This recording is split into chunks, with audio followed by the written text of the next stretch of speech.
Brahmanandam Paramasugadam Kevalam Jnanamurtim Dandvatidam Gaganasadarsham Tattvamasya Ekam Nityam Vimalam Achalam Sarvadi Sakshibhutam Bhavatitam Trigunarahitam Sadgurum Tam Namami.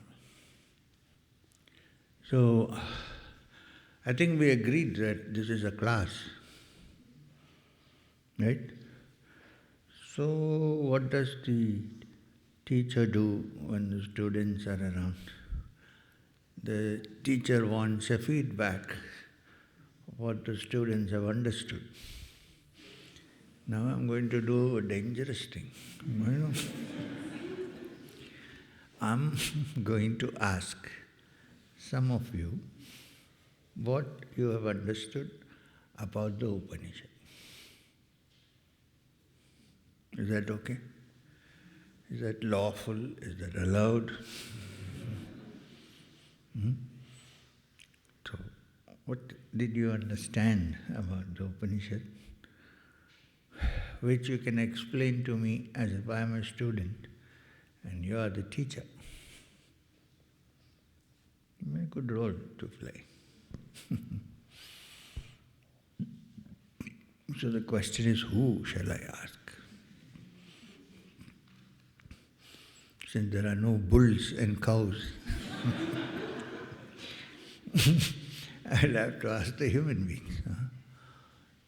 So, just tell me what you think about, or what have you studied or understood in Upanishad. In, for instance, today's classes, or yesterday when we started off. I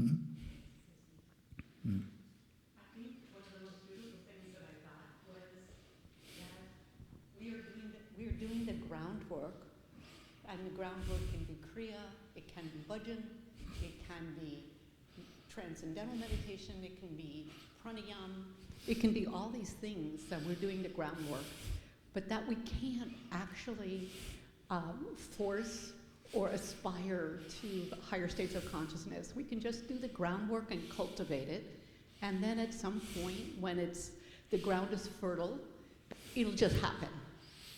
So that was my favorite part. Very good.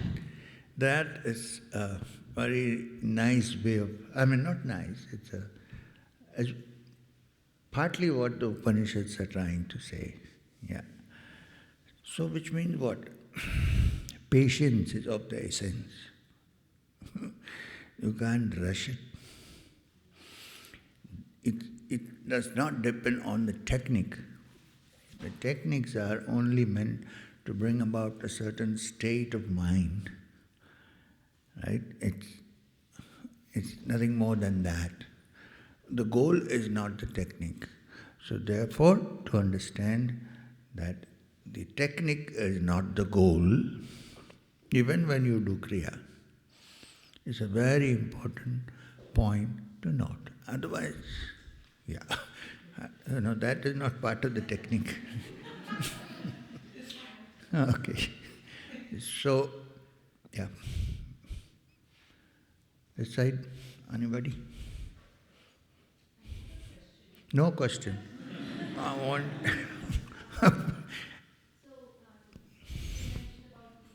I didn't mention the Upanishad. Yes, the grass squeaking when we walk on it. So that's one part of it.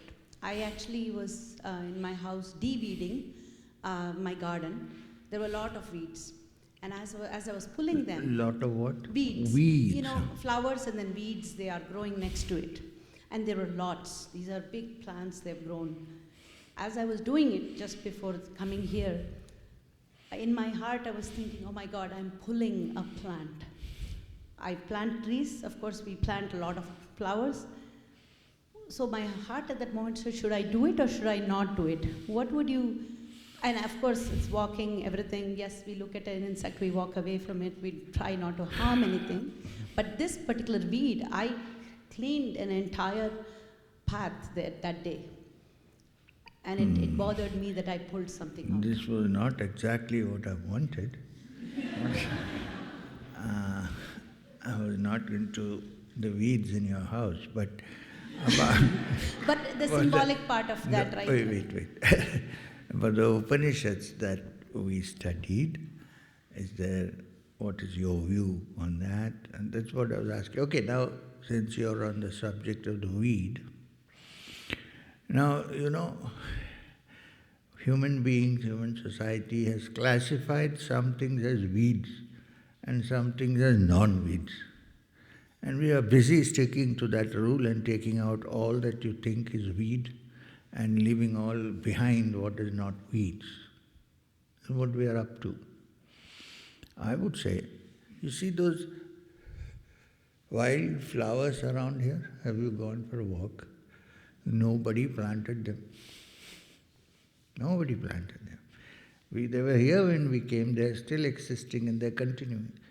Do I need to go and pull out all the other grass which is not flowering? Does it make any sense?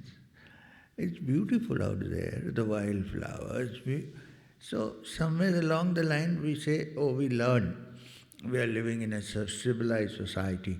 The lawn has to be mowed regularly. And then you need to pick up the weeds. Now, if you have grass, and if the wildflowers grow, so beautiful white flowers, you would think they are weeds and pick them out. You would only want the grass flat, growing, and every day you go and mow, and you feel good. I would say, if I had a garden, I do have one, nobody is allowed to weed it. There are no weeds. If there are any plants which cause allergies, you are justified in taking them out. But not otherwise, there is no need. A natural garden is so beautiful. You don't have to do anything about it. I don't know if you have been in the proper season in the Valley of Flowers in the Himalayas. It's just across Pandukeshwar to go up.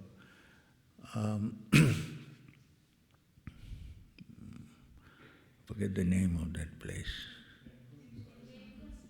You're on the way to Hemkund Sahib. You go.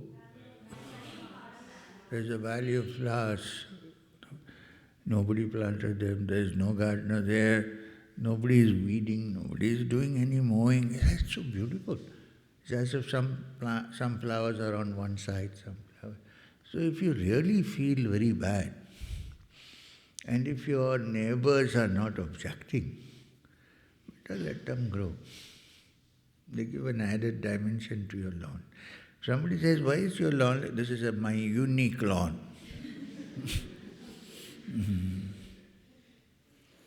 But if the city, governing councils have any objection, you can't help it, of course. But I personally don't like to weed. Plants are not growing there for our beauty. They're growing there for themselves. In fact, I also am very worried when people bring flowers. Because the flowers are meant to be on the trees, not in my drawing room or meditation room. Seriously. Do you know the story about George Bernard Shaw? A young journalist went to interview him, and she had heard that Bernard Shaw loved flowers. And inside the house she couldn't find a single flower vase, no flowers. So she said, what is this? I thought you loved flowers. So he opened the windows, look at my garden outside, plenty of flowers there. And he also said, I also love children. I don't cut their heads and fit them up in vases all around the world, my drawing room. So the flowers are beautiful there. Why should I cut them and put them in a vase? You see? So I don't do it at home. But then it has become a social practice. So if you want to have a semblance of sanity to the outside world, you might have to continue with it. But keep in mind that nature is beautiful by itself. We don't need to do anything about it. You just allow it to be beautiful.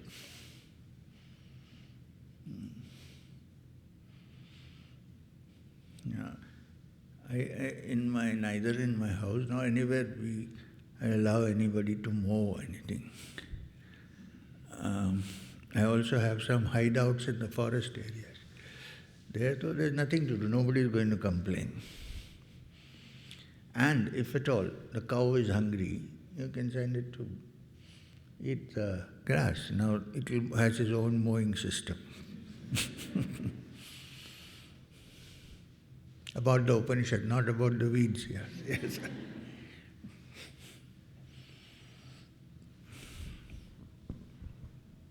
So my understanding so far is that the various descriptions of Brahman, most of them seem theoretical to me, like the ones that you were telling in the story just now, theoretical, not experiential.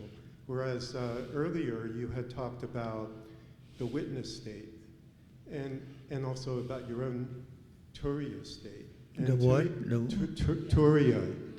Turiya, yes. To me, those are the only two things I've heard so far that sound to me like the experience of Brahman. Everything else, I mean, Brahman is not a substance, it's not a thing, it's not something, it's not an idea. Yeah, about what you said, and she said, looked at it from a different angle. You're looking at it from a different angle, which is true. Now the thing is, the Upanishad is so wide in its context that anybody looking at it from any angle will find something out there. This is the great thing about the Upanishad.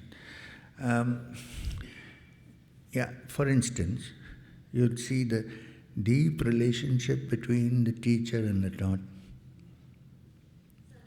Upanishads, Satyakama and his. Then, except that if you ask any Satyakamas here to take 1,000 cows, and they won't agree with it. They'll say, no, we don't want, we just want to sit on your lap. This is not Satyakama. Anyway, so you're right. So what she said was that you cannot go towards turiya. This is what the lesson she learned. You're saying that it sounded as if turiya is the most important. Yes, it is true.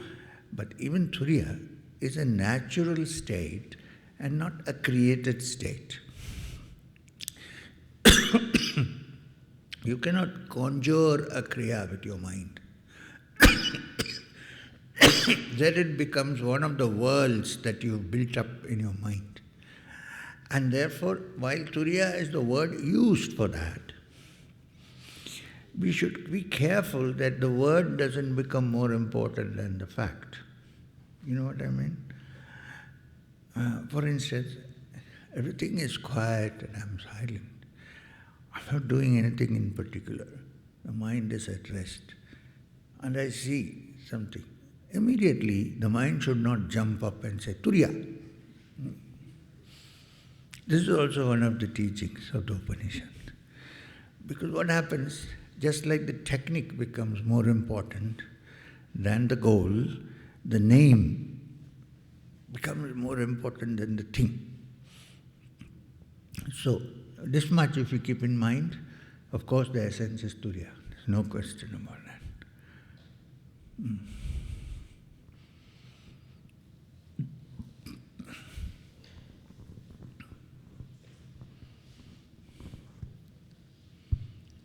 So my understanding of what we have been learning so far is that Upanishads are different journeys of different students in seeking truth. So truth has been described in very different ways, and it is basically all around us, including within us. So it's in us, but we are still seeking outside. That's a little bit of conundrum in terms of, if it is in us, why is it that we are seeking it, still seeking it? So that's where what she said comes into picture in terms of what things are masking it from us to see that Brahman, the inner Brahman seeing the outer Brahman. So that is something that I'm struggling a little in terms of You keep struggling with it till your 500 cows become 1,000. Huh? When they are 1,000, then the bull will give you an answer. Okay. So, again, patience is important in this matter. It's something you have to understand. Second, as you're saying that why the Brahman in me is there, and it's actually, you're seeking, is just trying to understand this feeling in you, which is set up in your psychic memory, that there is something like that. There is an aim, there is something that may free you forever. You're seeking that. When you find that, you realize that that is the essence of my being, which I have not thought of. I have thought about theoretically, but I have not understood it in actual reality. So the conundrum that you're talking is between the reality and the idea of reality, between the two. When that ceases, then you're there. And you can't even say, I'm there, because you're already there.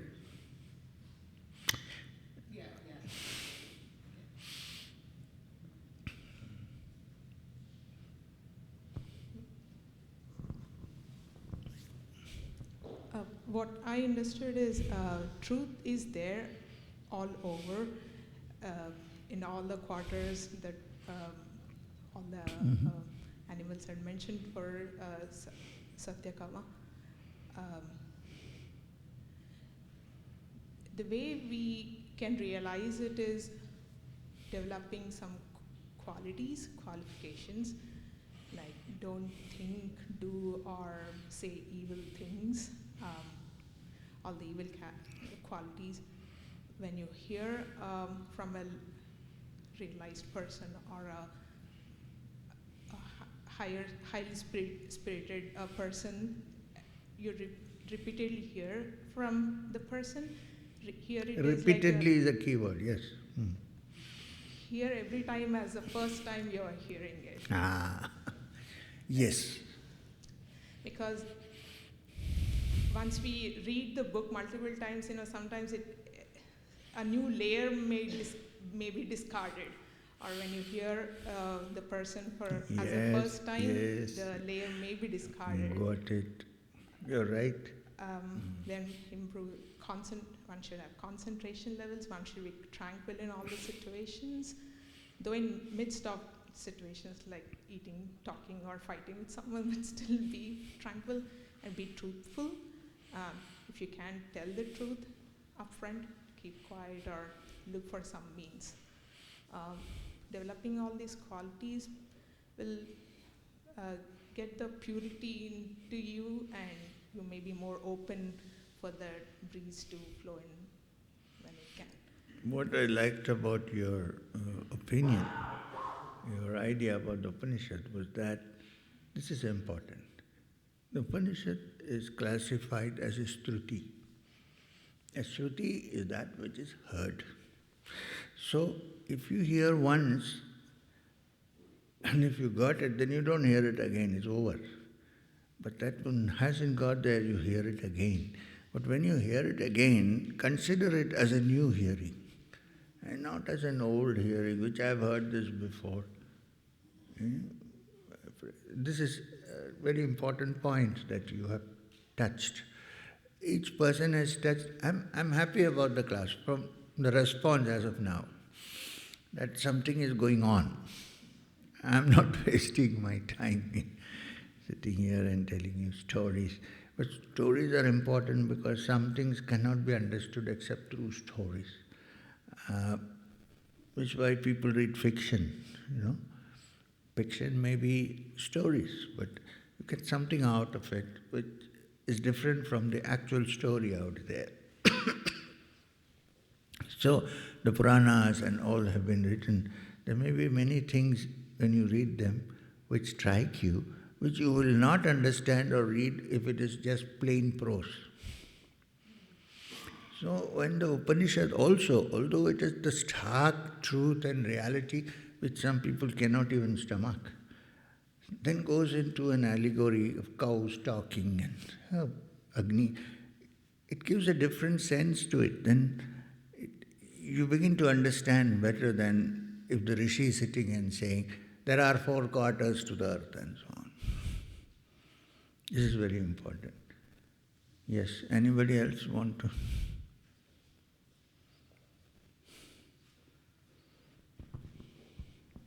Pranam, sir. Sir, I was trying to draw parallel between all these seekers, Shvetakeshu, Satyakama, Nachiketa, and the biggest quality... It's nice to hear all these names, that you are looking into it and studying. Yeah, tell me. The biggest quality in all of them is the deep desire for freedom. And that is the starting point for them. So, how do we cultivate that desire? Where we have that courage, fearlessness to keep moving forward, keep discarding what is not true. It's only through hearing constantly about these matters that such a mindset comes into being. Because it doesn't happen otherwise.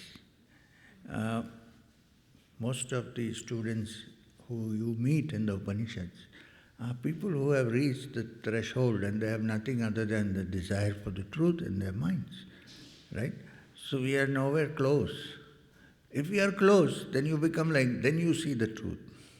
So, but it's only through reading and understanding, or rather listening is better than reading, that you begin to move forward until you come to that state. One day, when you are going to sleep, when you have looked at all your laptops and things and all your investments and all your things and so on, and one day you say, what the hell? What am I doing here? Till then, the journey has not started. When that happens in a flash, then the journey has started, has only started.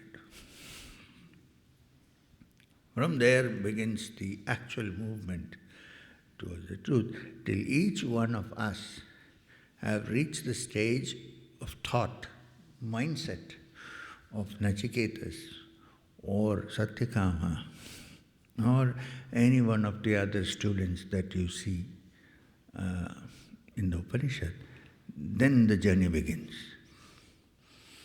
So the only way to reach there is to keep looking at it. It may not happen it may happen tomorrow, or it may happen now, or it may happen a few years. But then we have to patiently pursue it. Unfortunately what happens, while we're looking for it, we fall into a trap. Somebody said this is a shortcut.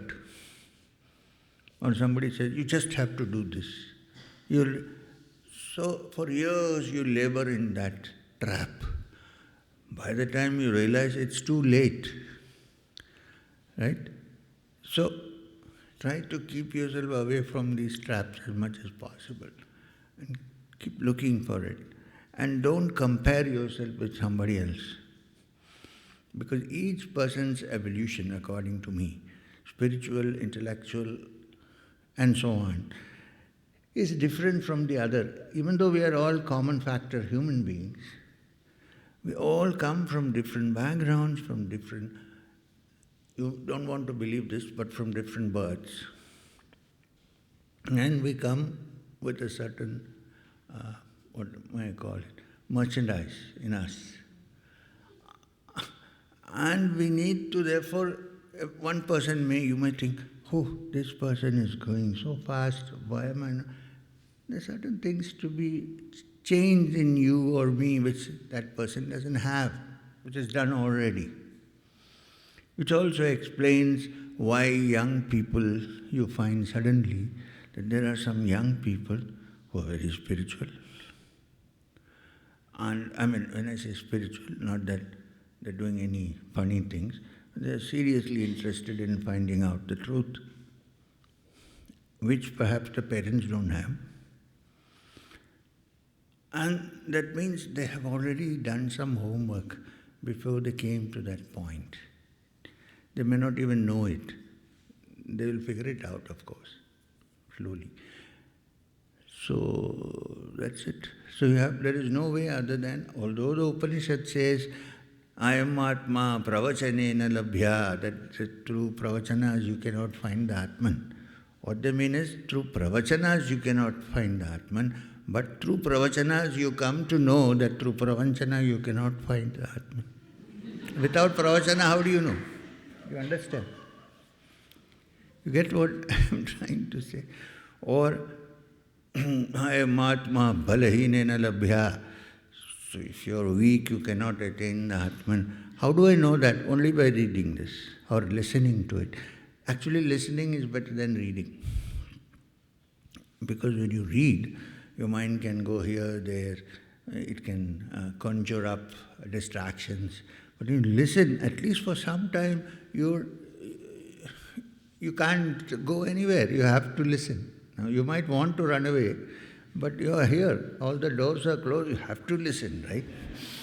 There's no way out. So, listening is more important than reading. You can think, it's good to read. I'm not saying I go home and I'll read the same Upanishad again. Good thing to do. But it perhaps may not have the same effect as when I'm saying it. If you would wish to believe this, it's also more effective when it comes from an instrument which has probably viewed it. An instrument which has probably viewed what it is teaching. Otherwise, by heart something and it doesn't mean anything. You know, it's as good as like, if you have eaten, I don't know what's your favorite. Huh? What?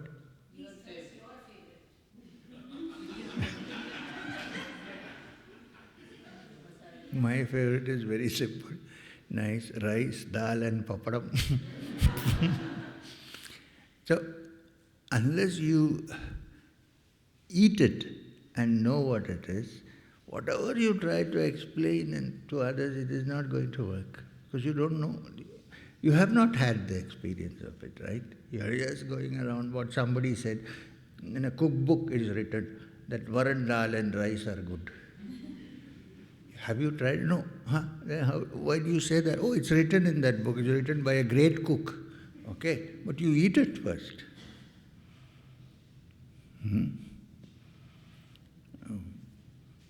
Can anybody describe mocher jhol? No. Unless you taste it. Right? Oh, many.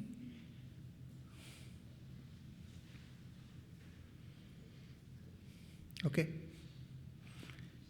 Who? Keno?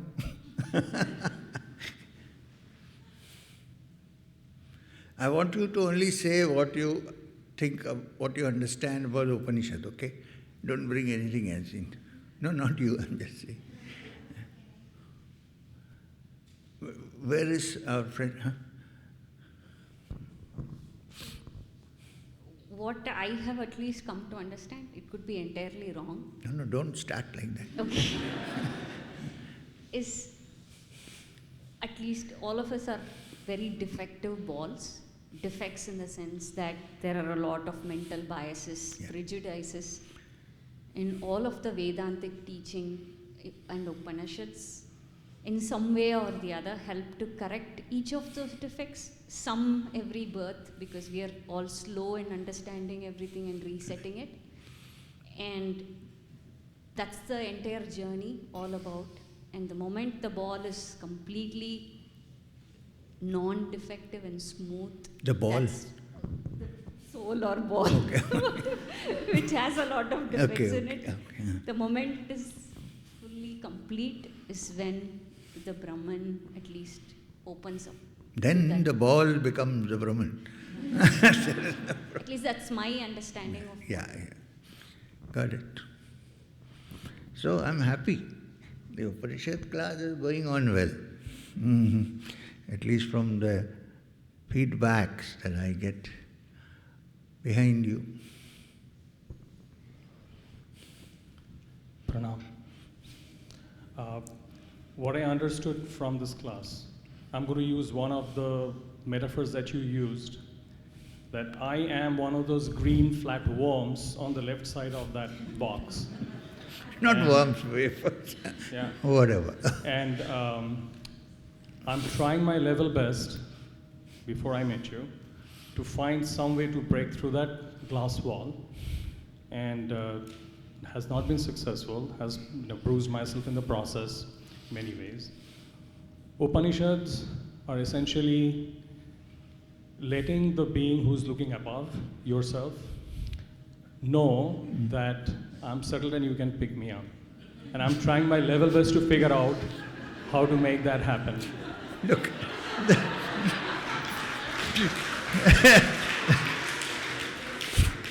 that is one way of putting it. But I am not that being who's looking. I'm not that being. The being is you, your real being.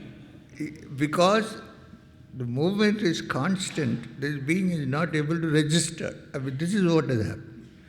So, if you understand this and say, I will continue what I'm doing, but in the midst of all this, I will stop for some time and reflect.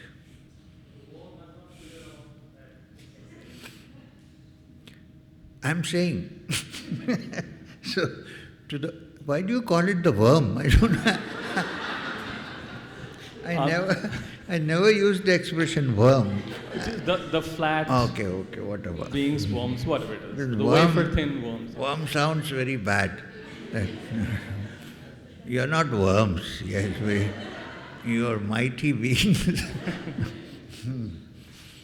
Okay. I only ask for opinions, so. Come here.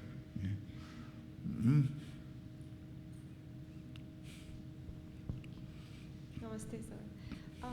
I know everyone has shared their... Tomorrow we'll do an Upanishad, okay?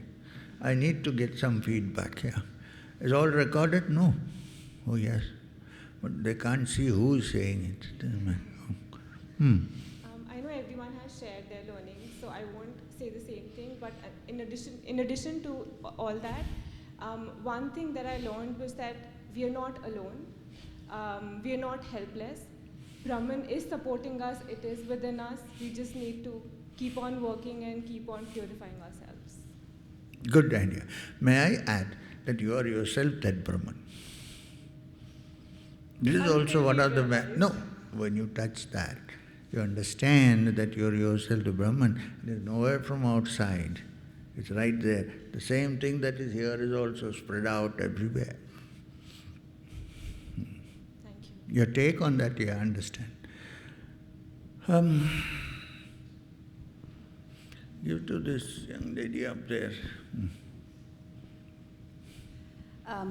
I think one takeaway for me was that since the Brahman is in all of us and we are so Brahman is what? is in all of us, and the elements of nature and everything, we are all connected to each other through the Yes. Brahman. Yes. So what I constantly try to wrap my mind around is, if we are so connected to each other, why is it that there's so much division in the world, and why is most of the world kind of not able to understand that we are connected to each other, and we are always chasing the wrong things instead of chasing the right things. Right.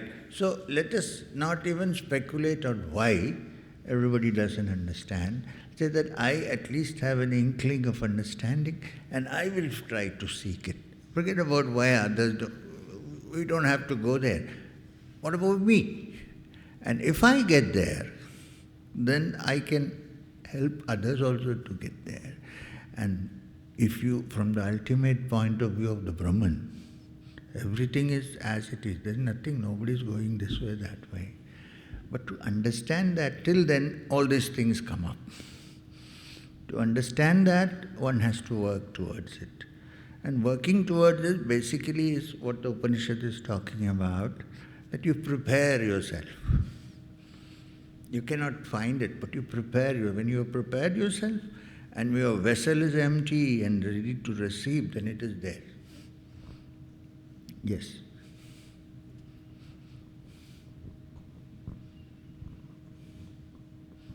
That will become a convenient thing to do. Let's go a little far. Let's come this side. There are lots of Upanishad students out here, and there's one young man sitting there far and laughing away. Yeah. Mm.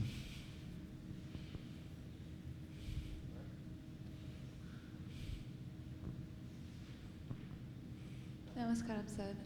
I learned from your story about Agni and Vayu and Indra that in the process of becoming learned, you get this knowledge from the Brahman. So when you get to the point where you know all of these things and you say, my mind is calm, don't say, where is Brahman? My mind is calm. I thought I have all this. Don't let your ego get in the way of having a fertile land. Mm-hmm.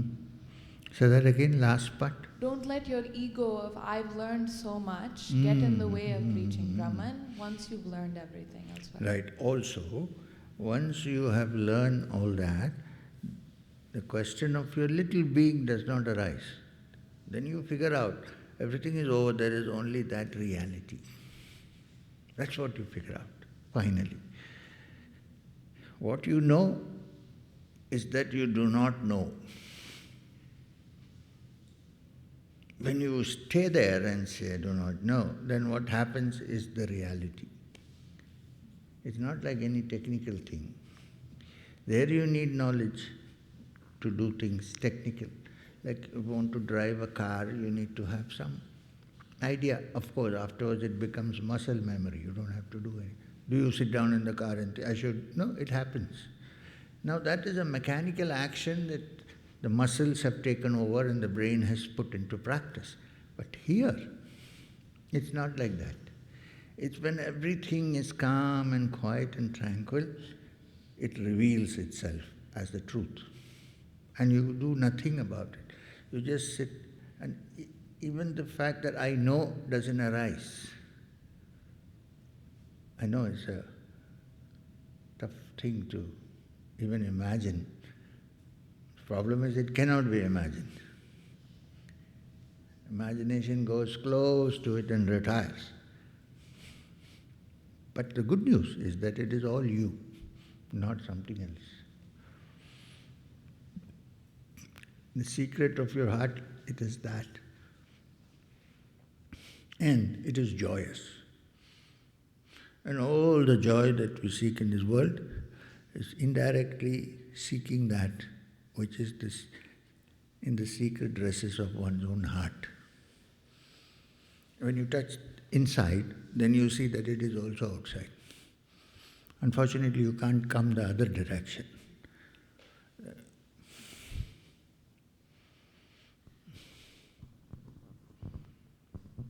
Behind you. Sir, what was reassuring is what you said, that it is not so difficult. What is that? Say that again. I said what was reassuring is what you said, that it is not so difficult. It is our fear of letting go of familiar things that stops us. So that was good lesson. My takeaway. Good lesson.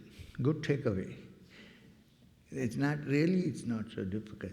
It's our fear of letting go things which we are so familiar with, that causes this problem. Otherwise it's not so difficult, it's so simple. But we can't let go. And the Upanishad says, Tena tyaktena bhunjita, let go and rejoice.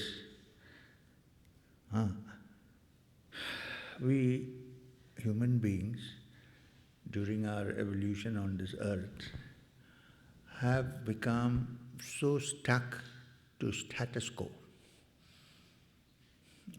We don't want to change anything little changes, you get worried. Oh my God, now what? But it's a nature, is always changing. The only changeless thing on earth is change. It's always there, whether you like it or not. World changes, I change, my body changes, my thoughts change, everything changes. But there is one thing you will notice. However much we change, we are self-centered. The Upanishad is pointing out this self-centeredness is because really what you seek is the self, not the small self. What happens is self-centered, we got to the small self. There's nothing wrong with self-centeredness, but that self which is centered is the true self, not this little self made up of your personality. That's the only difference. So yes, that is a good lesson you got. Yes, young lady, you had some problem? Not problem, sorry.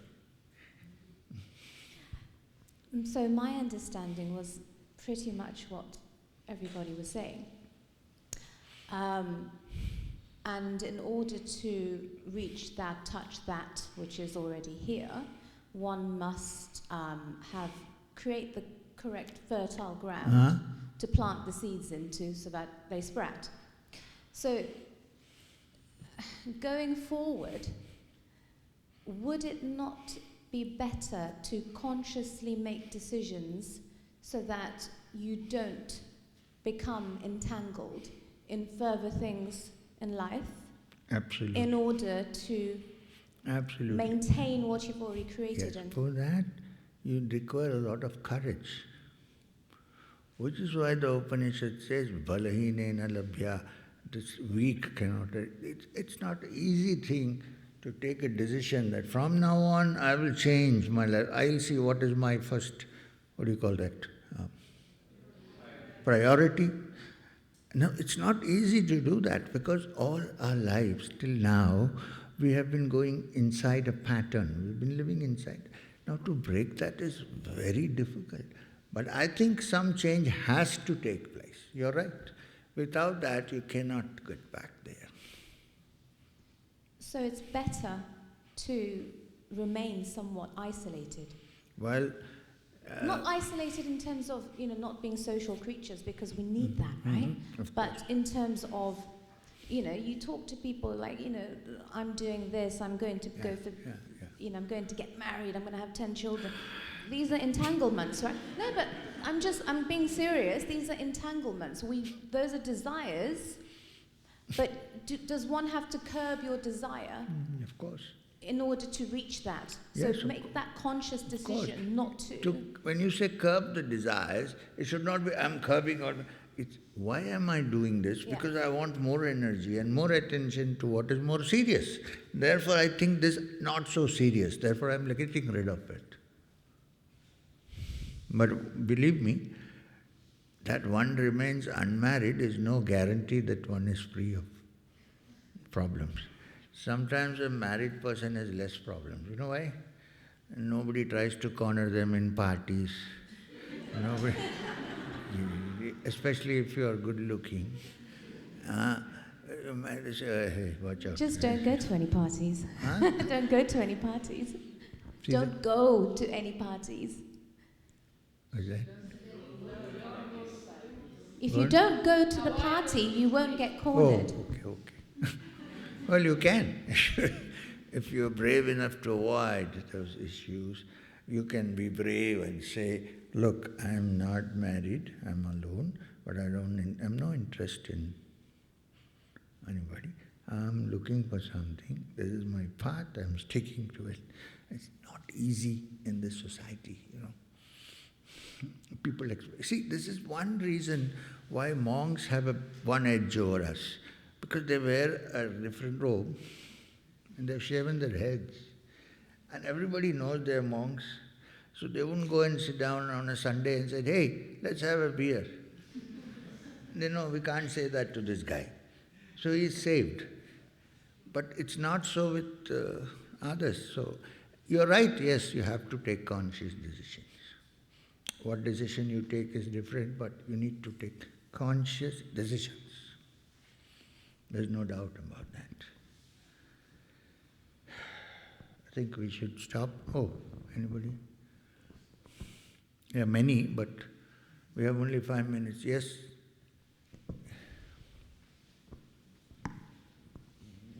Only about the Upanishad. Of course.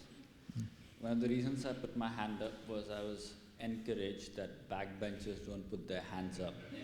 So Was that backbencher?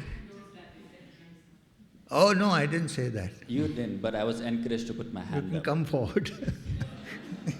No, I want to stay at the back. Okay. So, a lot of the things resonated with me from what we just heard from the feedback. And looking at the car scenario that you talked about, I want to bring that in. The things that I learned from talks or reading something sometimes are so profound that bringing the car thing in, it feels like I'm building a BMW X5. So that? It seems like I'm building a car. BMW? Okay. X5. Feels like, oh, I have an engine that I've received, a transmission, axles, wheels. They're slowly coming together, and the culmination of it might be me enjoying a very long Sunday morning drive. Nice. If you enjoy it, yes. What did you say, BMW what?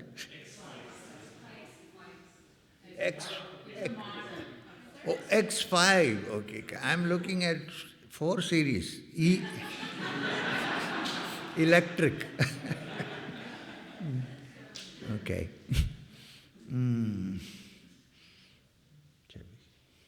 Shall we wind up?